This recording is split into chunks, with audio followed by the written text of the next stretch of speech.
বগুড়া শহরের যানজট বর্তমানে সত্যিই জনগণের গলার কাটা হয়ে দাঁড়িয়েছে।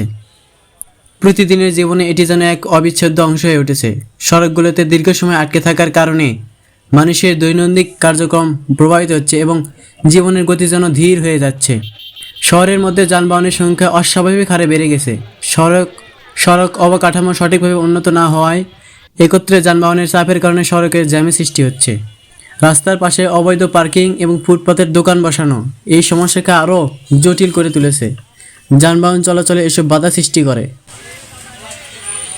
বাজারের কারণে মানুষের চলাচলও বেশি হয়ে থাকে, যার ফলে সড়কে ভিড় বেড়ে যায় এবং যানজট আরও তীব্র হয়। প্রতিদিন মানুষকে ঘন্টার পর ঘন্টা জ্যামে কাটাতে হয়, যা তাদের মূল্যবান সময়কে নষ্ট করে। দীর্ঘ সময় ধরে যানজটে আটকে থাকার কারণে মানুষের মানসিক চাপ বাড়ে এবং এটি তাদের স্বাস্থ্যের প্রভাব ফেলতে পারে। ব্যবসায়ীদের জন্য এটি এক বড় সমস্যা হয়ে দাঁড়িয়েছে, কারণ সঠিক সময়ে মালামাল পৌঁছানো বা গ্রাহকের কাছে পৌঁছানো কঠিন হয়ে পড়েছে।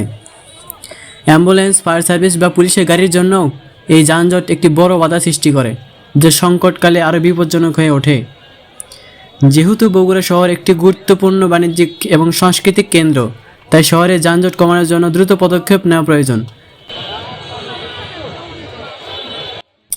সরকারের পাশাপাশি স্থানীয় জনগণও যদি সচেতন হয় এবং সমাধানে অংশগ্রহণ করে, তবে একসময় এই সমস্যা অনেকটাই কমানো সম্ভব হবে বলে মনে করা হয়।